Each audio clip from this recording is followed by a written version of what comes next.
Саламатсыздарбы урматтуу көрүүчүлөр. Бүгүнкү экономика сабагына кош келипсиздер. Бүгүн мурунку темабызда өткөн рыноктук баа боюнча темабызды улантабыз. Бул жерде рыноктук баа. Мурунку сабактарыбызда биз айтып кеткендей, бул базар экономикасында баа, рыноктогу баа бир гана эки күчтүн негизинде пайда болот. Бул талап жана сунуштун негизинде пайда болот. Биз мурунку сабактарыбызда дагы айтып кеткенбиз. Мисалы үчүн пландалган экономикада, мисалы үчүн Советтер Союзу убагында бааны мамлекет койгон, товар жана кызматтарга канча сом болорун мамлекет өзү белгилеген.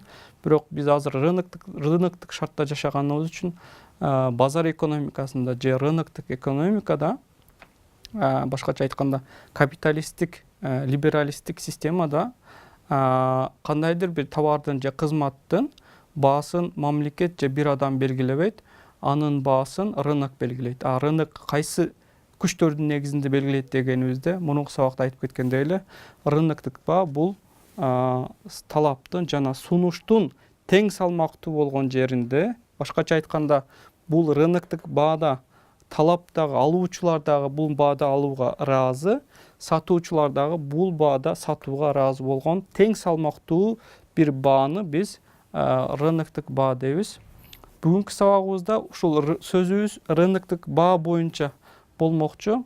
Демек, рыноктук баа деген эмне, анын кандай функциялары бар, анын кандай жумуштары бар, рыноктогу ролу кандай деген суроолорго бүгүнкү сабагыбызда жооп издемекчибиз. Демек, кайрадан кайталап кетип турган болсок, рыноктук баа бул сунуш менен талаптын тең салмактуулугунан келип чыккан бир баа дейбиз. Мурунку сабактарыбызда дагы биз айтып кеткенбиз, сунуш көбөйүшү мүмкүн же азайышы мүмкүн, ошондой эле талап көбөйүшү мүмкүн же азайышы мүмкүн. Ар кандай факторлордон биз айтып кеткенбиз. Эгерде рынокто өндүрүүчүлөр, сатуучулар товарды көп чыгарса, эмне болот экен? Товар сатылган же өндүрүүчүлөрдүн саны көбөйөт. Бул өндүрүүчү жылат. Көбөйгөндө эмне болот экен?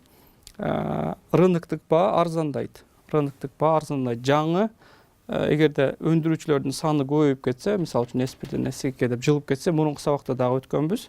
Эмне болот экен? Рыноктук баа мисалы үчүн арзандайт экен.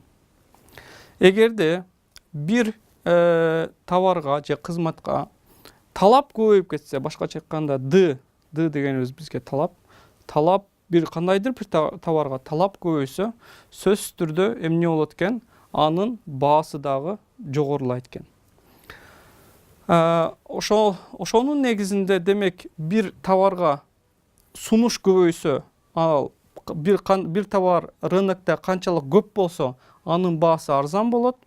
Ал эми бир товар рынокто канчалык аз болсо, анын баасы кымбат болот. Анын баасы дегеним рыноктук баасы кымбат болот.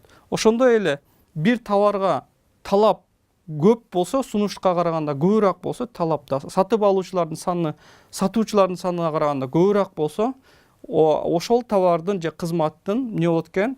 Баасы дагы кымбат болот. Эгерде сатып алгандардын талап кыла турган адамдардын саны саткандардын санына караганда аз болсо, эмне болот экен? Ал товардын баасы төмөн болот экен. Ошонун негизинде биздин бул талап жана сунуштун жылуусунун аркылуу биз экөөнүн кесилишкен талап жана сунуштун кесилишкен жеринде биз рыноктук тең салмактуулукту табабыз. Ошол тең салмактуулукта биздин рыноктук бааны колго алат экенбиз. Демек, мисалы үчүн, сиз картошка сатып алам десеңиз, картошка рынокко барасыз, сурайсыз канча сом? 20 сом. Бул 20 сомду ким койду? Мамлекет койду, же ошол сатып аткан адам койду, же болбосо башка бирөө ушул 20 сомдон сат деп айттыбы деген убакта, бул 20 сомду ошол рынок койду. Рынок дегеним жалпы сатуучулардын саны менен жалпы алуучулардын санынын кесилишкен жеринде 20 сом менен рыноктук баа коюлду. Же болбосо сиз картошка сатам деп рынокко бардыңыз, рынокко картошкаңызды коюп, сиз менин баам 100 сом десеңиз, аны эч ким албайт. Неге? Сиз алмаганы өзүңүз коюп койдуңуз. Кандай алып коесуз? Сиз рынокко баргандан кийин сиздин атаандаштарыңыздан сурайсыз. Канча сом рыноктук баа, канча сом деп сурайсыз. Рыноктук баа 20дан аларда 20 сомдон сатып атса, сиз дагы ошол рыноктук баа менен сатууга мажбурсуз. Себеби ошол рыноктук баа талап жана сунуштун негизинде эмне болгон, түзүлгөн деп айтсак болот. Ошондуктан бул өтө маанилүү, өтө экономиканы тескеген жана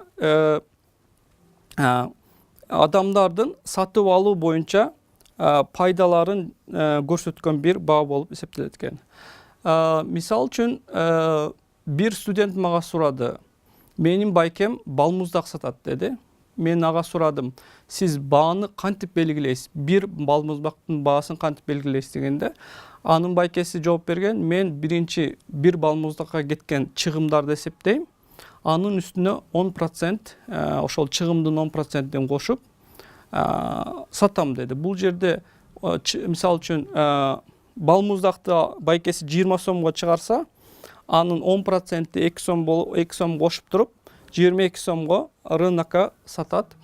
Бул жерде ошол байкеси анын рыноктук бааны карадыбы же чыгымына карап эле эсептеп койдубу деген суроо пайда болушу мүмкүн. Себеби мен рынокто карабай эле байкем ошол чыгымын эсептеп туруп эле 10% коштуго, бул жерде баа 22 сом болду. Бул 22 сом рыноктук баабы же байкемин баасыбы деген суроо пайда болушу мүмкүн.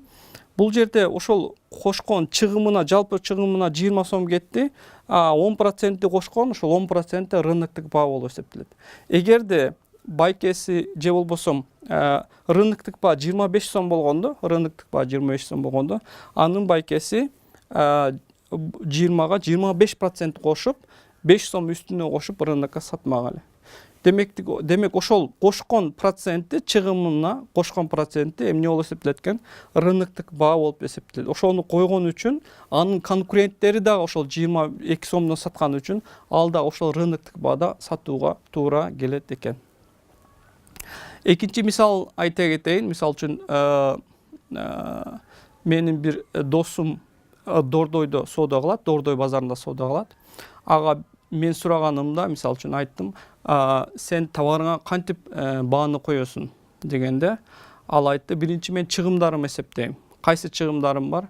Бул мен контейнерге аренда төлөйм деди, мамлекетке салык төлөйм деди, светке акча төлөйм деди, менин күнүмдүк чыгымдарым бар деди.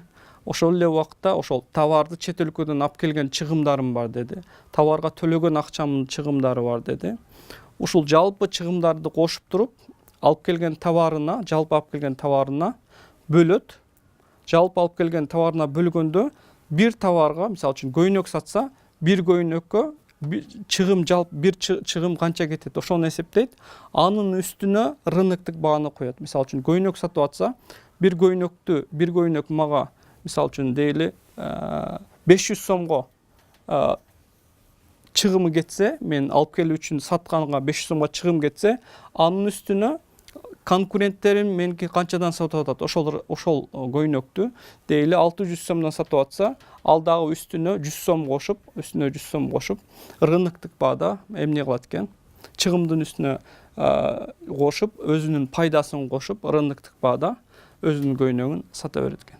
Демек, кандайдыр баа болбосун, сиз сөзсүз түрдө алганда же сатканда ошол рыноктук баада сатасыз же аласыз. Дагы бир мисал бере кетсек, мисал үчүн, сиз батир алдыңыз дейли, 20 000 долларга бир бөлмөлүү батир алдыңыз, жашап атасыз. 5 жыл жашадыңыз, 5 жылдан кийин, мисал үчүн, аны сатам дедиңиз. Аны сатууда, сатам деген учурда, аны кайсы баа менен коесуз? Ошол 20 000 долларга сатасызбы, же 15 000 долларга сатасызбы, же 25 000 долларга сатасызбы деген суроо пайда болушу мүмкүн. Ал жерде сиз мен 10% кошуп 22 000 долларга сатам дей албайсыз. Биринчи кыла турган нерсеңиз, сиз ошол жерде рынокту карайсыз. Рынокто бир батирлүү үйлөр канчадан сатылып атат? Мендей мендей квартира, мендей батир болгон үйлөр канчадан сатып атат? Эгерде рыноктук баа $25.000 болсо, сиз да $25.000 сатасыз. Эгерде $15.000 арзандап кетсе, анда сиз ошол $15.000 сатууга эмнекен мажбурсуз. Башка түр, эгерде сиз мен $30.000 сатам деп өзүңүздүн бааңызды коюп алсаңыз, анда 1 жыл, 2 жыл, 10 жыл өтсө дагы сата албайсыз. Себеби рыноктук баада сиздин бааңыз эмес. Ошондуктан сөзсүз түрдө батирди алганда да сатканда, кандайдыр бир товарды алганда же сатканда сөзсүз түрдө бул рыноктук бааны эске алышыбыз керек экен. Ошондуктан бул рыноктук баа сөзсүз түрдө атаандаштык көп болгон рыноктарда пайда болот. Кандай атаандаштык көп болгон деген, демек сатуучулардын саны көп болуш керек. Ошол товарды сатуучулардын саны көп болуш керек, алуучулардын да саны көп болуш керек, жана саткан товарлар окшош болуш керек, бири-бирине окшош болуш керек. Ошондо атаандаштык көп болот. Атаандаштык көп болгондо баа төмөндөйт. Баа төмөндөгөндө бул төмөн баа албетте ким үчүн жакшы? Сатып алган адамдар үчүн жакшы, себеби арзанга сатып алышат. Ошондой эле саткандар ошол баада ыраазы болгон үчүн алар дагы өздөрүнө пайда табышат. Демек рыноктук баа сатуучулар үчүн дагы жакшы экен, алуучулар үчүн дагы абдан жакшы, маанилүү бир баа десек болот. Эми бүгүн ушул рыноктук баанын функцияларын негизинен карай кетсек, рыноктук баанын экономикада ойногон ролу кандай экен, жана бизге кандай пайдалары бар деген суроону карап чыксак, рыноктук баанын функциялары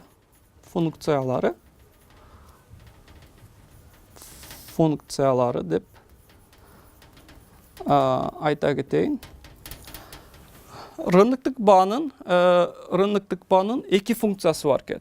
Биринчи функциясы дегенибиз аткарган жумуштары, экономикада кандай жумуштарды аткарат деген суроого жооп издегенибизде, анын эки түрдүү функциялары бар. Биринчиси ресурстарды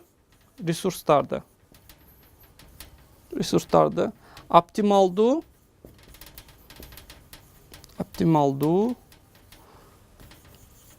колдонууга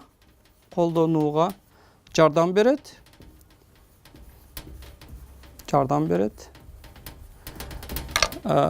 Экинчиси болсо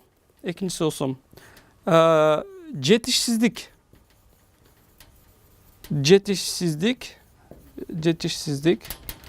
жөнүндө маалымат берет.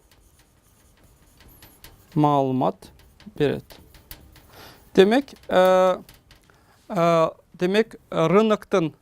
рыноктук баанын экономикада ойногон эки ролу бар экен. Бул рыноктук ресурстарды оптималдуу колдонуу, экинчи жетишсиздик жөнүндө эмнекен маалымат берет. Бул жетишсиздик дегенибиз эмненин жетишсиздиги? Ошол товардын же кызматтын экономикада жетишсиз болуп атканы, аз болуп атканы жөнүндө бизге маалымат же сигнал берет. Экинчиси жетишпеген ресурстарды биз үчүн оптималдуу колдонууга эмнекен өбөлгө түзөт, шарт түзөт экен.